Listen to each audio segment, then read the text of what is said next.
Toujours dans les salons de la préfecture avec Philippe Mérieux qui portait la liste Europe Écologie lors de la dernière élection régionale et qui là soutenait le rassemblement de Jean-Charles Colas.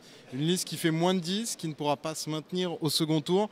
Mais ce soir, le grand enseignement, c'est quand même la montée du FN et puis aussi que Jean-Jacques Kairan est loin derrière Laurent Wauquiez. Oui, mais c'est en même temps que l'ensemble des forces de gauche sont en mesure de remporter la région et de devenir la première force politique en Rhône-Alpes-Auvergne, ce qui est quand même une bonne nouvelle. Alors la montée du Front National, effectivement, est quelque chose de profondément attristant. Je crois que les électeurs du Front National se sentent profondément abandonnés, qu'il faudra tirer les leçons politiques de ce sentiment d'abandon.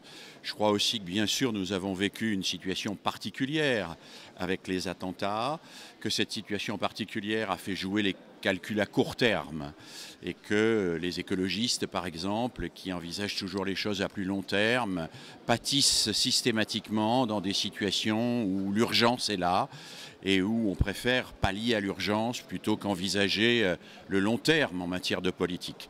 Mais après tout, les écologistes prendront leur place dans une gauche qui, je l'espère, damera le pion à Laurent Wauquiez, qui a fait une campagne extrêmement, à mon sens, mensongère, une campagne où il a attisé les hostilités, où il a dit le plus souvent des contre-vérités, campagne qui, je crois, déshonore en partie la région Rhône-Alpes. Donc je suis convaincu que les Rhône-Alpins de gauche, écologistes, solidaires, se rassembleront au second tour pour donner à la gauche les moyens d'emporter cette région et d'en faire une région véritablement humaine et véritablement solidaire. Tout à l'heure, j'entendais Jean-Charles Colas dire l'alliance, elle n'est pas automatique avec Jean-Jacques Kairan. Pour vous, elle doit l'être ce soir ? Moi, je pense qu'il faut barrer la route à M. Wauquiez, qu'il faut barrer la route au Front National. Alors, le type d'alliance n'est pas automatique, et Jean-Charles Colas a raison de le dire.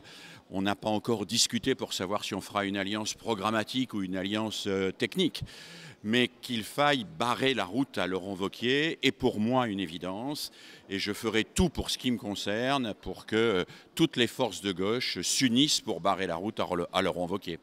Merci.